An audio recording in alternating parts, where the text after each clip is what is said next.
What others observe before they trust or doubt you. You think trust is earned through your words, through what you say about yourself, through the promises you make or the credentials you present, but that's not how it works. Trust is decided before you finish your first sentence. Sometimes before you even speak. People are reading you in ways you're not aware of, not through what you're saying, through what you're doing, through patterns you don't notice, through signals you're not consciously sending.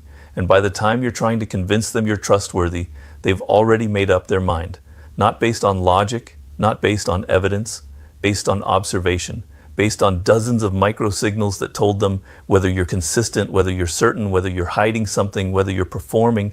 And the uncomfortable part is this. Most of the signals that create doubt, you're sending without realizing it. And most of the signals that create trust, you're probably not sending at all.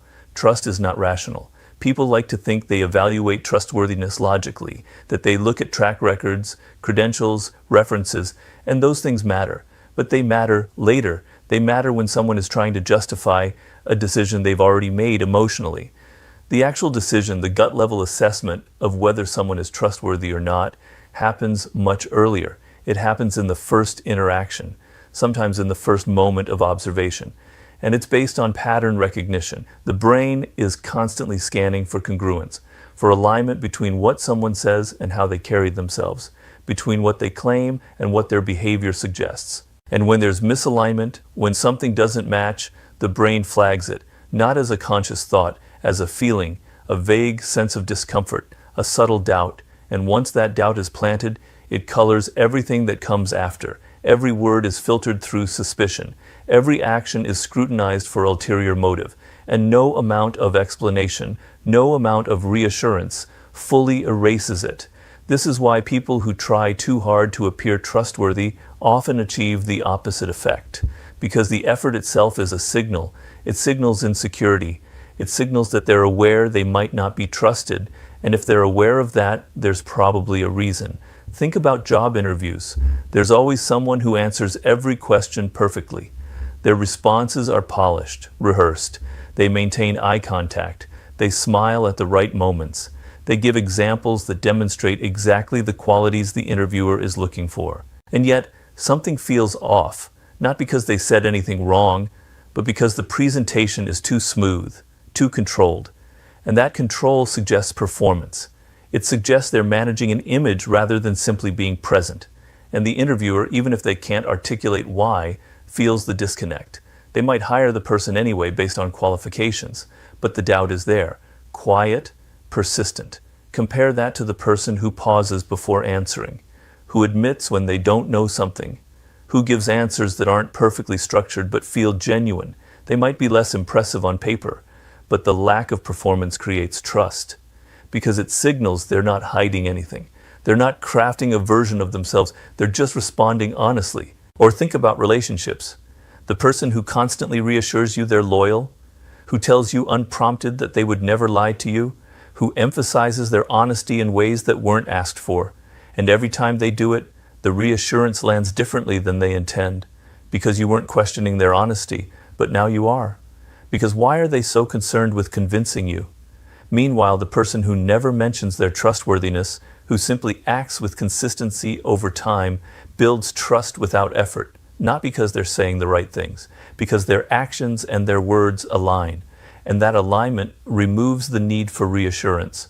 On the surface, trust seems to be built through positive actions, through doing what you say you'll do, through showing up, through being reliable. And those things do matter, but they're not the foundation.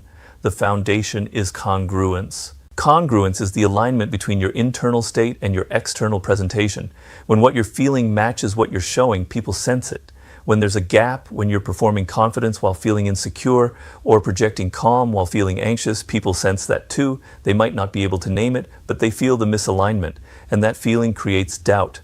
This is why people trust children more easily than adults. Not because children are more honest, but because children haven't yet learned to hide their internal state. What they feel is what they show. And that transparency, that lack of performance, reads as trustworthy. Even when the child is being difficult, even when they're misbehaving, you trust that what you're seeing is real. Adults, by contrast, are constantly managing their presentation, hiding discomfort, suppressing frustration, performing interest when they're bored, projecting confidence when they're uncertain. And all of that management creates a layer of artifice, a distance between who they are and what they're showing. And that distance, even when it's subtle, is what people pick up on. What most people miss is that trust is built more through what you don't do than through what you do. It's built through restraint, through the absence of certain behaviors that signal insecurity or manipulation. For example, not over-explaining. When you make a decision and someone questions it, the instinct is to justify, to provide reasoning, to convince them it's the right choice. But over-explanation signals doubt. It signals that you're not fully confident in the decision yourself. And if you're not confident, why should they trust it? The person who states their decision clearly and then stops, who doesn't feel the need to justify unless directly asked, projects certainty. And certainty creates trust, not because the decision is necessarily better, but because the lack of justification signals that the person has already worked through their doubt internally. They're not processing it in front of you. They're not seeking your validation. They've decided, and the decision is final. Or consider not seeking approval. When someone constantly checks in, constantly asks if something is okay, constantly seeks confirmation that they're doing the right thing, they're signaling that they don't trust their own judgment. And if they don't trust their own judgment, you can't trust it either. The person who acts without seeking approval, who makes decisions and moves forward without needing external validation, creates a different impression. Not arrogance, just self-trust. And when someone trusts themselves, it's easier for others to trust them, because they're not asking you to carry the weight of their uncertainty. Think about the colleague who sends a message and then follows up 10 minutes later asking if you received it, then follows up again a few hours later, then apologizes for bothering you. Each follow-up is meant to be helpful, considerate, but what it actually communicates is anxiety. It communicates that they're not comfortable with uncertainty, that they need reassurance, that they're managing their own discomfort by transferring it to you. And over time, that pattern erodes trust, not because they're incompetent, but because their anxiety makes them unpredictable. You don't know if they'll handle pressure well. You don't know if they'll hold steady when things get difficult. You don't know if they can sit with discomfort without needing immediate resolution. Compare that to the person who sends a message and waits, who doesn't follow up unless there's an actual need, who trusts that if their message was important, you'll respond when you can. That restraint, that ability to tolerate uncertainty, signals stability, and stability creates trust. Or think about someone asking for a favor. There's the person who asks and then immediately starts justifying why they need it. I know you're busy, and I wouldn't ask if it wasn't important, and I totally understand if you can't, but I really need this because the justification is meant to make the request easier to accept. But what it actually does is weaken it, because it shows the person doesn't believe their request is reasonable. They're defending it before you've even responded. Contrast that with the person who simply asks, "Can you help me with this?" and then waits for your answer. No justification, no apology, just a clear request. That directness signals confidence. It signals that they believe the request is reasonable and they're comfortable with whatever answer you give. And that comfort makes it easier to say yes, because there's no pressure, no guilt, no performance. Over time, the accumulation of these small signals becomes a reputation. Not a reputation you're aware of, not something people discuss openly, but a quiet consensus about whether you're someone who can be trusted or someone who requires management. And once that consensus forms, it's difficult to change, because people interpret your future behavior through the lens of that consensus. If they've decided you're anxious, they'll see anxiety even in your calm moments. If they've decided you're uncertain, they'll see uncertainty even when you're being decisive. If they've decided you're performing, they'll see performance even when you're being genuine. This is why first impressions matter, not because people are shallow, but because the brain is efficient. It forms a model of who you are based on early data, and then it uses that model to interpret all future interactions. Updating the model requires significant sustained evidence to the contrary, and most people don't provide that evidence. They continue operating in the same patterns, and so the model persists. And the tragedy is that the behaviors that create doubt are often the same behaviors people think will create trust. Being extra helpful, being overly available, being excessively reassuring, these things feel like trust-building actions, but they're not. They're anxiety-driven actions. And what they communicate is not competence or reliability. They communicate need for approval, need for validation, need for certainty. Watch how someone responds when they're criticized. Not major criticism, small criticism, casual feedback, an offhand remark that implies they were wrong about something. Some people absorb it without reaction. They listen, they consider. They either accept it or quietly reject it without making the moment about themselves. Others immediately defend, immediately explain, immediately redirect the criticism back toward the person who offered it. And that defensiveness is a signal, a clear one. It tells you that their self-image requires protection, that they can't tolerate being wrong, that their confidence is fragile. And when someone's confidence is fragile, you can't rely on it, because fragile things break under pressure, and pressure is exactly when you need someone to hold steady. This is why the most trusted people in any environment are rarely the most vocal. They're not the ones rushing to demonstrate competence.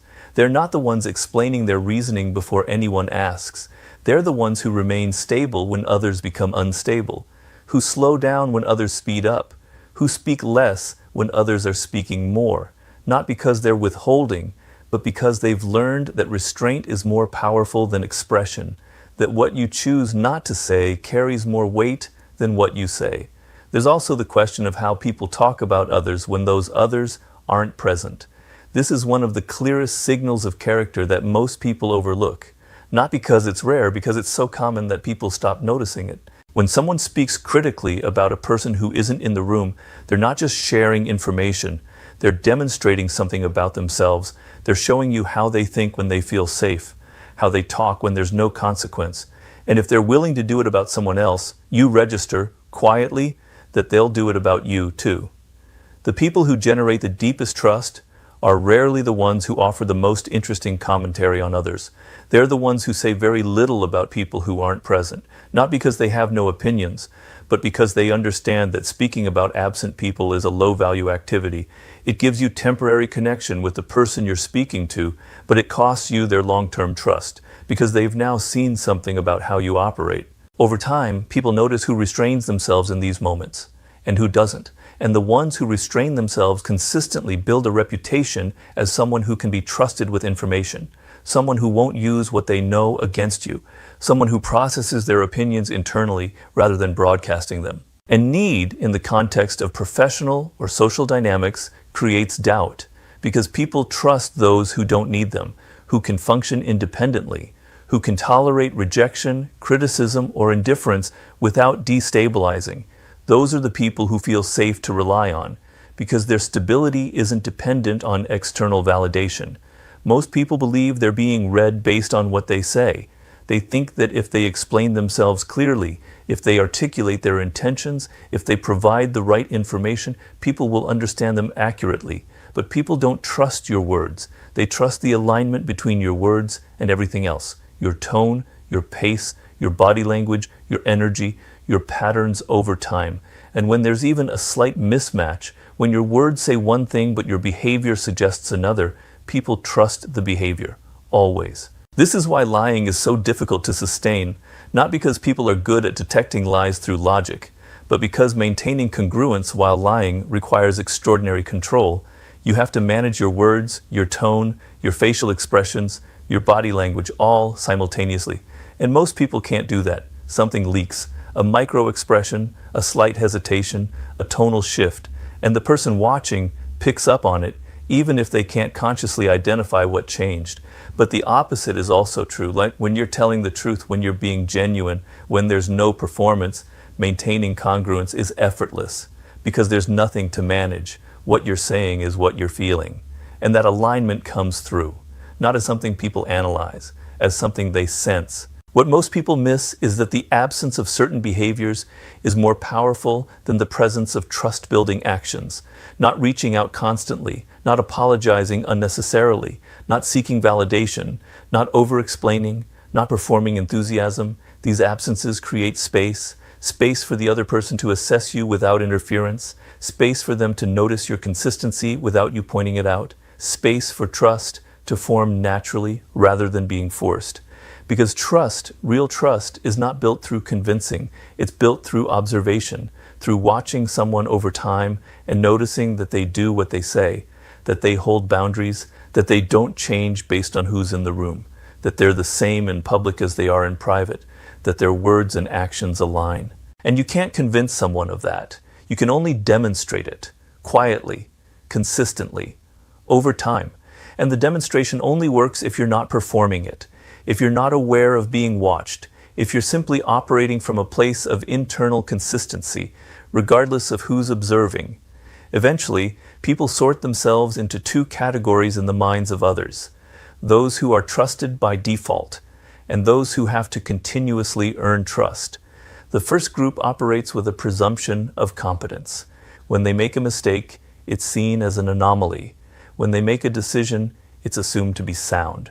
When they speak, people listen. The second group operates under scrutiny. When they make a mistake, it confirms existing doubt. When they make a decision, it's questioned. When they speak, people are evaluating whether to believe them. And the difference between these two groups is not competence. It's not intelligence. It's not even experience. It's the pattern of signals they've been sending. The first group has demonstrated congruence, consistency, restraint. The second group has demonstrated anxiety, performance, need. There is also a subtler pattern that creates doubt. It has to do with the relationship between what people claim to value and how they actually behave. Everyone has a stated value system, things they say they believe in, principles they claim to operate by. But behavior under pressure reveals the actual hierarchy, not the stated one, the real one.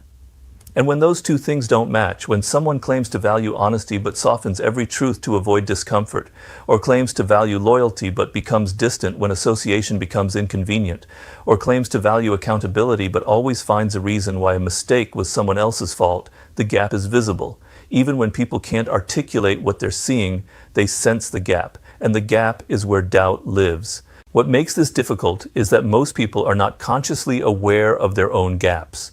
They genuinely believe they are the things they claim to be. And that sincerity makes it harder to correct, because they're not lying. They're just unaware. And unawareness in an adult, particularly in someone who presents themselves as self-aware, reads as a deeper kind of dishonesty. Not intentional, but real. The people who build lasting trust are not the ones with the most impressive stated values. They're the ones whose behavior under pressure matches what they claim when conditions are easy, who are patient when patience is inconvenient, who are honest when honesty costs something, who remain consistent not because they're performing consistency, but because they've internalized it deeply enough that pressure doesn't reveal a different version of them. That kind of person is rare, and because they're rare, they're recognized, not loudly, quietly, by the people who are paying attention. And once you're in the second category, moving to the first requires more than just changing behavior. It requires changing behavior so consistently for so long that people forget the old pattern, that they overwrite their model of who you are. And that process takes time, more time than most people are willing to invest. So they stay in the second category, always working a little harder, always needing to prove themselves a little more, always wondering why others seem to be trusted more easily. There is no technique for this, no method, no set of behaviors you can adopt to manufacture trust, because trust is not built through what you do. It's built through who you are, through the alignment between your internal state and your external presentation. What matters is awareness, becoming aware of the moments when you're performing instead of being present, when you're managing an image instead of simply responding, when you're seeking approval instead of trusting your own judgment, when you're over-explaining instead of letting your words stand on their own. And in those moments, noticing the impulse and choosing differently, not rigidly, not as a rule, but as a practice of restraint, a practice of letting silence sit, a practice of trusting that if your actions are consistent, you don't need to explain them, a practice of allowing people to form their own conclusions without trying to guide them. Because the more you try to convince someone you're trustworthy, the less trustworthy you appear. The more you perform confidence, the less confident you seem. The more you seek approval, the less worthy of approval you appear. Trust is built in the space where you're not trying, where you're simply operating with internal consistency, where your words and your actions and your energy all point in the same direction, not because you're managing them, but because there's nothing to manage. Because what you're presenting is what you are. You don't need to become someone else. You don't need to suppress your personality or hide your humanity. You just need to stop performing, stop managing the perception, stop trying to convince people of what you want them to believe. Because people don't trust your words about yourself. They trust what they observe, When you're not trying to be observed, they trust the patterns that emerge over time. They trust the alignment between what you say and what you do. They trust the absence of performance. And if you can operate from a place of internal consistency, if you can let your actions speak without needing to narrate them, if you can tolerate being misunderstood without rushing to correct it, trust forms on its own, not because you built it, because you stopped preventing it. And the people who doubt you, the ones who remain skeptical no matter what you do, are often reading something real, something you haven't admitted to yourself, some misalignment you're not aware of, some performance you think is invisible. And maybe the question isn't how to convince them. Maybe the question is whether they're seeing something you need to see too. A lot of women have written to me from The Art of Seduction, some complaining, and I feel bad.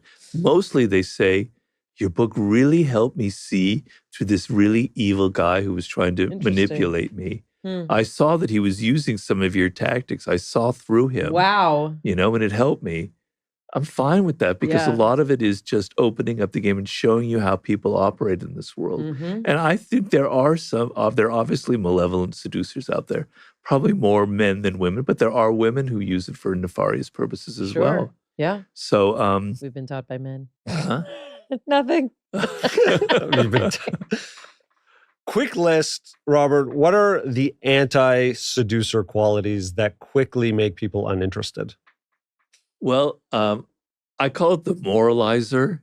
So seduction is not a realm of morality, right? Okay? It's an arena of playfulness. It's theater, okay? And you're enjoying yourself. It's a realm of pure pleasure. And if you're always judging the other person, oh, you said that? You believe that? Oh, I can't believe it. Or you're wearing those clothes? That's incredible turnoff, right? So the moralizer. Drop all of that. Drop all your judgments and be completely open to the other person. There's none of that involved in here. There's no good or bad. Okay. The second thing is generosity, not being generous. So not paying when it could be men or woman, but being very niggly and cheap with your money, with your gifts, etc., and being ungenerous with your attention and your time. But being generous with your time and your attention, your money, is very, very seductive. Okay. I call this the bumbler. There's somebody who's always thinking about themselves and did I say the right thing? Did I do the right thing? That's self-centered neurosis. Yeah. That's very anti-seductive. This might not be true anymore when I wrote the book, but I had the character of the vulgarian who's very vulgar and everyone's vulgar now, Robert. I know. How do you pick? How do you choose? Yeah. Also, people who talk too much. This is something that men will have more than women, the mansplaining kind of thing, where they know so much about everything. They know about cars, stereos, wines. They can tell you exactly what you're doing wrong, etc. Talking too much and thinking that you know everything is very, very anti-seductive. These are a few of the qualities. I know there are like 5 more, but I don't want to bore the hell out of you. But you get the general idea. It's very interesting. That's very helpful. How did you reform yourself from your 20s as a rake? Well, it gets tiring and it also gets a little bit pathetic. Warren Beatty maybe be able to get away with it, but when you're like in your 40s and your 50s and you're still like a rake and you still have that mentality, I think it feels kind of pathetic. It feels kind of like, and it's also sad because you're going to be lonely. When you're in your 20s, you're having a lot of fun. You're not worried about loneliness because there's so many different women you're involved with, but eventually you maybe either want a family or you want to settle down and you don't want to have this kind of chaos in your life. And you're facing a life where you're going to be alone a lot. So facing those kind of factors, thinking this is kind of pathetic a little bit and it's tiring. And I had my moment. I whatever the expression is, I made hay when the sun was shining. Part of the expression. It's over, all right? I'm getting older. It's not such a bad thing to get older. And I found a woman that I've been with now for a while, and she basically reformed me. She put the collar around my neck, and she tamed and domesticated me. Was it an easy transition? I've heard, some people who have lived a certain way and then transitioning to that other way, when you start to become more close with someone, when there's an increase in vulnerability, it becomes challenging, and it could be easy to be, oh, wait a second, that other life was maybe a little bit lonely, but a lot of fun and exciting, and I didn't have all these emotional challenges that I'm having now. Yeah, for sure, definitely. And you're always lured back into being a rake again, unfortunately, because you do have very pleasant memories, et cetera. So it is a challenge.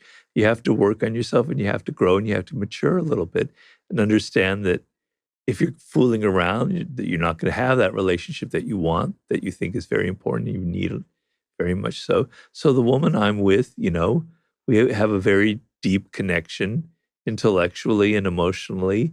And, we kind of help each other very deeply in each other's work, et cetera. So we're invested very deeply into it. So, you weigh that factor and you go, that's much more important than those momentary pleasures I had in my 20s. Now, not all men are going to feel that way, but that's my particular journey. Yeah, that's beautiful. And the involvement in each other's work and helping each other in that way, and the intellectual connection, I think, is something to look for in partnership. I have a question, and I know it's not necessarily fair to make you sort of comment on current, dating practices, because, none of us are really in that current pool. But I do think in the framework of what we're talking about, of seduction and power, and sort of that interplay, many people are having non-monogamous relationships. They're polyamorous, right? And I'm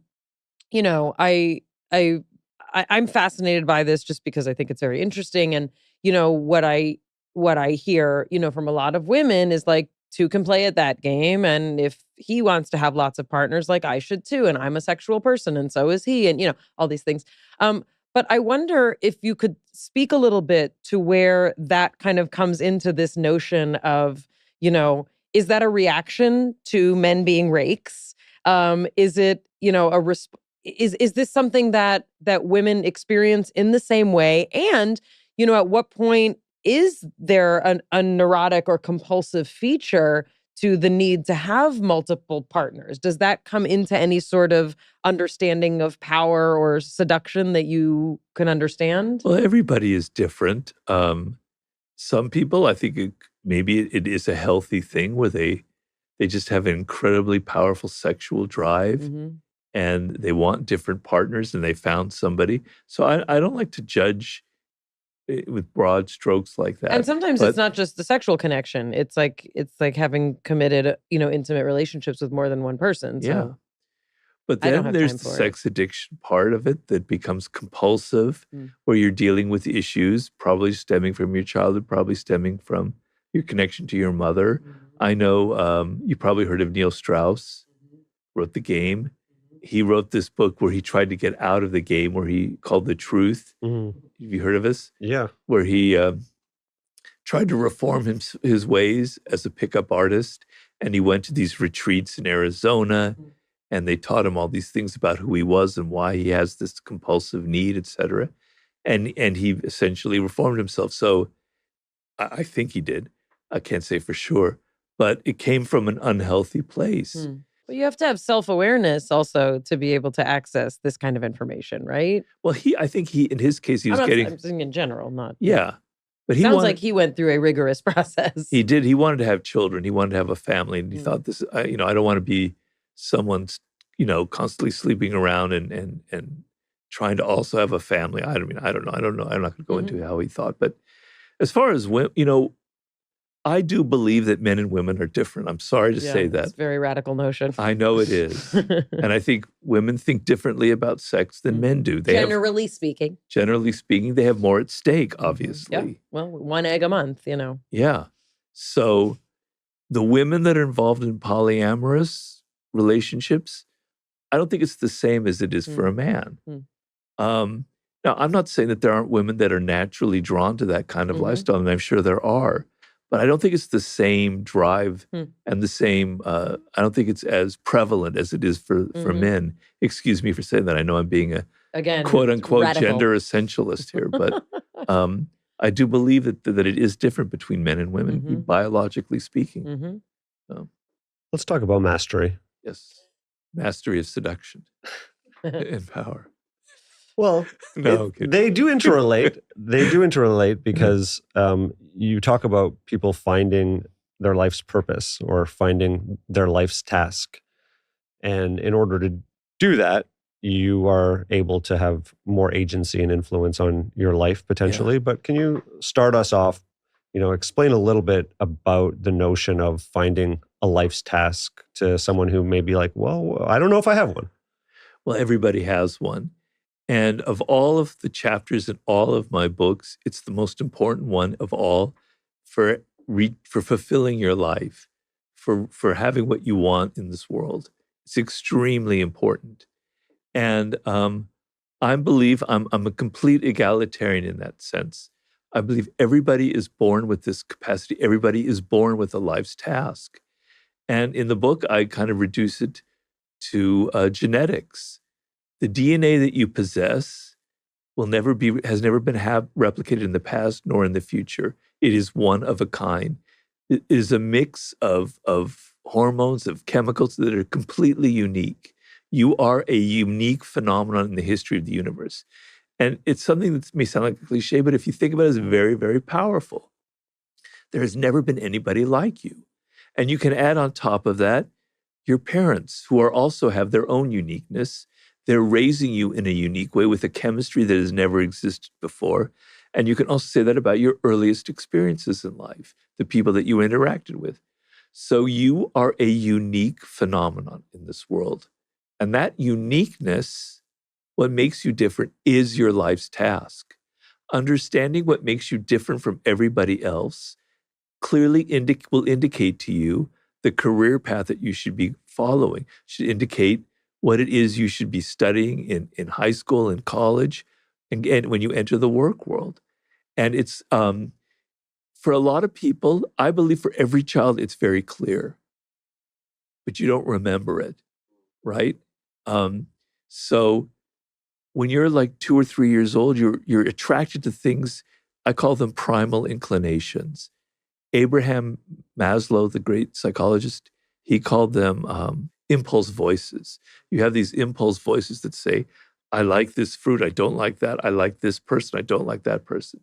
You have these definitive tastes early on in your life. And a man named Howard Gardner wrote a book called The 5 Frames of Intelligence that I tell people that is very essential. That we associate intelligence with just intellectual power, but that's not true. There's intelligence in the body, kinetic intelligence. There's intelligence, a social intelligence that's to do with dealing with people. There's an intelligence that was with words and language. There's intelligence with patterns, which has to do with like math and music. There's kind of visual intelligence. And you have one of these, right? Just like from doing nothing, just from being born. Yes, Like you genetically. got one of them, right? Genetically. Sometimes Okay. two.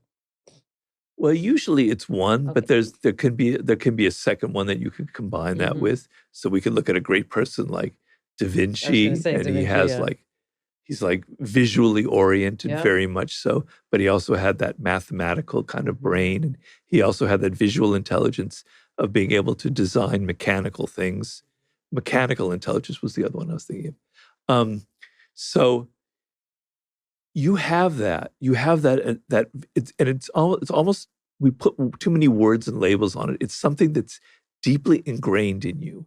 It's actually a chapter I'm writing about in my new book, and I'm going back to the ancient Greek concept of the daemon, that you're born with a kind of a guardian spirit and a fate that you are trying to follow, and you have to key into what it is that separated you at birth. All right. So you have this, but what happens is you get 5 years old, your parents are saying, oh, you should be studying this. You don't want to go into dance. You want to start playing a musical instrument. Your teacher starts saying you need to be studying, you need to get better at geometry, even though you can't figure out anything about math. Your friends start telling you things. Those impulse voices that you were hearing when you were 3 or 4 get drowned out by your parents, by your teachers, by your peers. You don't hear it anymore. You're 18 years old, 19, you're confused. You enter the work world, you haven't a clue anymore what it is that you actually love. Your parents say, go to law school so that you can make some money. You go to law school. You're like 29, you're 30, and you go, God, I don't really love this. I'm burning out, and you start taking drugs, you start getting into some bad habits because you're not connected to it. You don't love it, right? So it's something that everybody has. And I used in Mastery the example of Temple Grandin, a woman born with deep, deep autism, non-functional autism. At the age of 2, her parents were to commit her to a hospital where she'd spend the rest of her life, right? But she met a woman, a teacher, who thought she could teach this deeply autistic child language. And slowly she brought her Temple out of her shell. And she realized she had a fascination, like a lot of autistic people do, with animals, right? She had this deep connection, almost she could understand their language. I mean, she revolutionized the way we think of slaughter and, and animals. I'm a vegan person, so we know about her. Okay. She revolutionized the way that we understand, essentially food production. Yeah. Because of her understanding of animal, psychology. Well, she had a connection to cows that was just insane. She just understood them deeply at a very early age. So I say, if someone born with high level autism can find their way to a life's task, I'm not saying it's easy or that's for everyone, but it shows that everybody has this potential. So I'm 100% egalitarian in the belief that everybody, even from the worst background, has this potential. But it's a lot harder for some people to realize, I understand. But you have it. And I counsel a lot of people who say, I don't have any idea what that is. Help me, Robert, I'm completely lost. You have to go through a process that I try and lead them through. So I don't have as much time as I used to have to do this kind of thing, but it is a process. It's a process of connecting to who you were in your earliest years, to those impulse voices, to what excites you, to what doesn't excite you. And I believe if I had the time, I could do that for everybody that came to me for this. I've had a lot of success in doing it, but I understand why it's not easy. I always felt attracted to words and language in an obsessive way, almost an unhealthy way. I just loved word games, right? And I loved history, and prehistory was my obsession. So, I knew it from an early age, so it's easier for me to say that. But I understand a lot of people don't have that for various reasons. And there might be a component to people who understand it deeply and don't lose that connection. There might be a reason why some people have that, like an Einstein, like a Steve Jobs, like a Martha Graham, people that I highlight in the book. There might be a reason why some people hold on to it better than others, that is genetic or whatever, I don't know. But I believe everybody can find their way back to it if we go through this process. Mime, what did you like as a kid? Telling other people what to do. Ah. I remember being 3 years old and the girls wouldn't play with me because I was too bossy. And, when I think about sort of like, I wanted to be a psychiatrist. I wanted to be a doctor. And then when I got to college, I wanted to be a psychiatrist and I didn't have the grades for med school.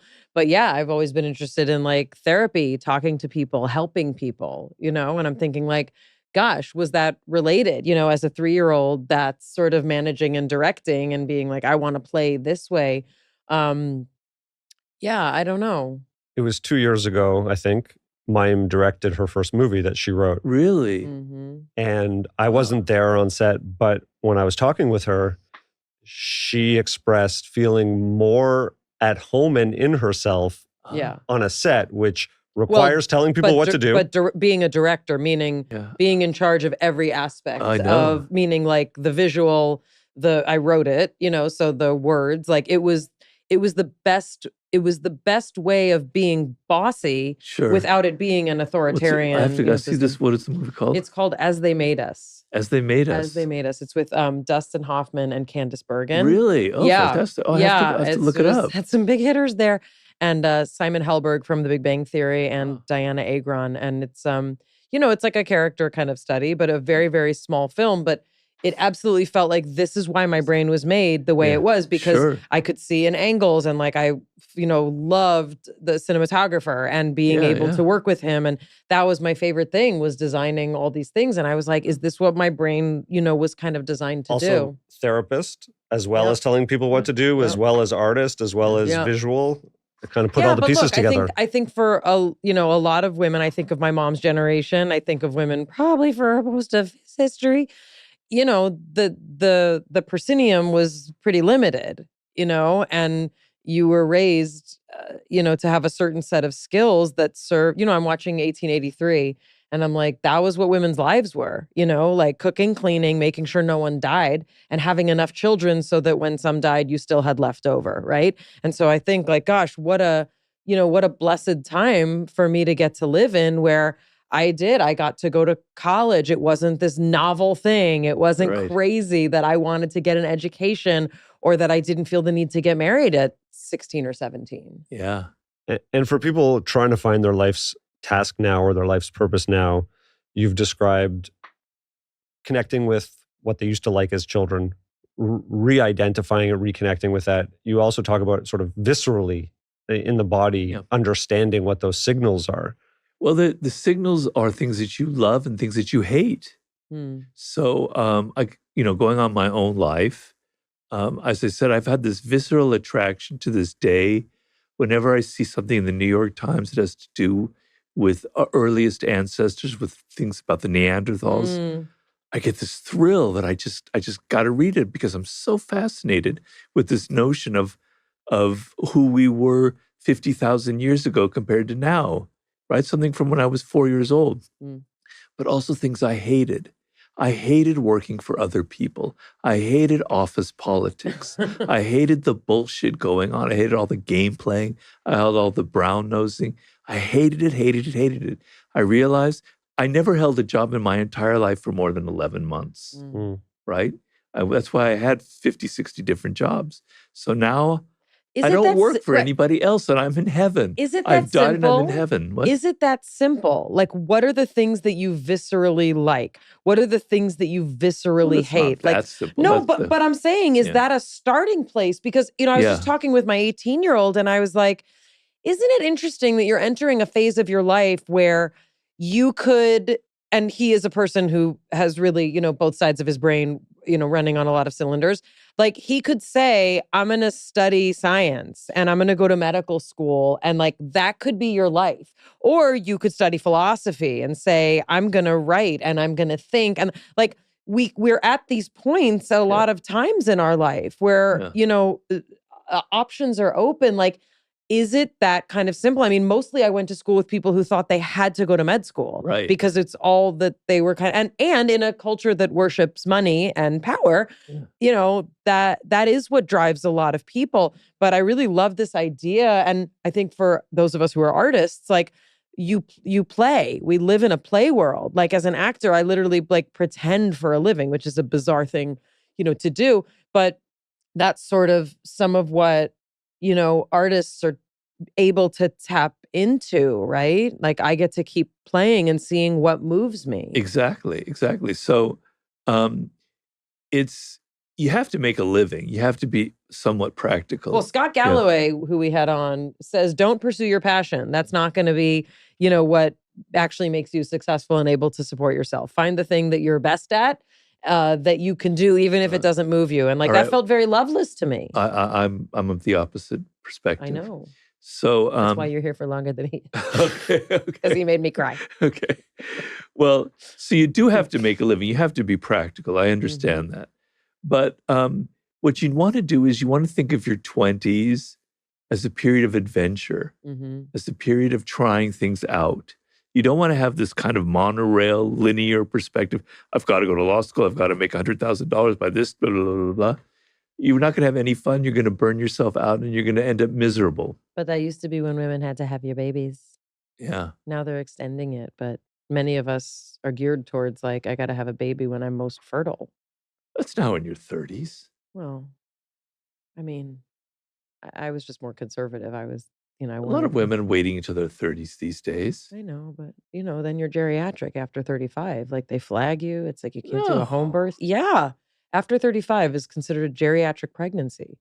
Exit been in there a long time. It's changing. It's changing. Well, I have a lot of female friends who've had children in their late 30s. For sure. Whitney Cummings, she's in her 40s. But also, like, she talked about it. Like, the journey is not necessarily linear or smooth. It often involves, okay, but a lot of. but so Okay, what? but go She ahead. had her career. Okay, Look where she had a she's great at. time. You're right. But she Okay. also, but people, and Whitney talked about this, she also was in a place where she had the, financial and cultural support to do that, for a Right. lot of women. Like, I mean, look, you can't even have access to birth control or abortions, but we don't need to talk about that. But go ahead. 20s adventure. Good Well, times. I mean, even for a woman, like you're in your early 20s, Yeah. you can, Yes. and then by the time that you've kind of Yes. got skills and you're Yeah. ready to do something, you can have a child when you're 29, Then they 28. penalize you for leaving to have the baby. Sorry. This is what she was talking I about had earlier my with kids in Law grad. 10. I had my kids in. That's right. Law 10 is coming. Robert's like, I changed my mind. You are toxic. You have infected the whole room and your entire field of neuroscience. I haven't quite gotten there yet. Maybe eventually. Another 10 minutes. Another 10 minutes. Well, I'll be quiet. like my wife, she's a film director. Yes. Right? So she knows about what you're talking about the kind of the chaos and all the people. She knew that early on she wanted a career. Right. She wasn't a baby-oriented woman. Right. And so we opted not to have children. Right. Which is a choice for some people. And a lot of people do it. And in this world with climate change and with everything, there's a good logic behind that sometimes. Right. So women can always make that choice unless they feel very deprived by that because they are a baby-oriented person. The pressure to be part of the baby-making, machine, it's enormous pressure. Yeah, but I'm trying to tell you. Have you seen those commercials? They look so happy. You're not supposed to be giving into pressure. 100%. You're supposed to be figuring out what you want. And if you are a social person, if babies are a deep need for you and it can be an incredibly wonderful experience, then do it. But to be someone who wants to have a career, but feels the pressure and has a kid and is not very good mother or father, it's terrible. It's very terrible. So women should have that choice and there should be no pressure. Right. All right? Anyway. 20s, excitement, adventure, exploring. But you have a reasonable idea of what excites you. Mm-hmm. And so you try different things. But there's a kind of a logic to it. There's sort of a parameter. It's not like you're studying philosophy and you're studying, carpentry or shoemaking. I don't know. I can't think of what the other thing would be. But there's a logic to it. There's a connection to it. But you're having fun. You're trying things out. You're not so worried about making money, right? I'm not being Scott Galloway here. The money will come if you figure out what you love. And so the human brain doesn't learn very well if it's not emotionally involved. You tune out, you burn out. You're not listening. You're not studying. You're not absorbing, right? And you can bullshit your way through that when you're in your 20s and your mind is flexible and open. You go to law school, you can learn it. But by the time you're 30, it starts boring the hell out of you and you're not learning and you're not developing, you're not evolving, you're heading towards a disaster. So you want to feed your mind, you want to have adventures within a certain framework. And then when you're 29, you're 30, you've got skills, things start to fit. You start to say, this is where I can go. I can mix acting with neuroscience. I can become a film director and a podcaster. I can combine these different things that I love. And you start finding it out. And you've got these skills and you become creative instead of just absorbing information. And so nothing will happen positive in your life if you don't have that. I really honestly believe it. And a lot of people are disoriented and lost in their lives because they don't have a clue. They don't have any idea about this. And it's tragic. And they enter their 30s and 40s. By the time you're in your 40s, it starts to get a little too late in some ways. I think in your 30s, you can kind of, I wasn't 38 until I wrote the 48 Laws of Power. Unbelievable. So, There's something really interesting about your trajectory being 38 when you wrote the book. Yeah. You'd call yourself maybe a late bloomer in terms of finding that, a very late bloomer. which I appreciate because it also relates to something that you speak about, which is the notion of anxiety as a motivator and, your relationship with anxiety when Yeah. things were not working for you. Yeah. Can you talk a little bit about what you were going through when it wasn't working and actually how that helped you, realize where you should go next? And it was somewhat divined that you found a path towards a book? Well, it's weird. Life is strange. In the moment that you're doing things, you're not really aware of a pattern, not really aware of a fate or a destiny or any larger thing. And then in retrospect, you start seeing this. So who's to say that it's all illusion, it's all in your mind? But I don't believe so. I believe that I can discern a pattern looking back that actually was there. And so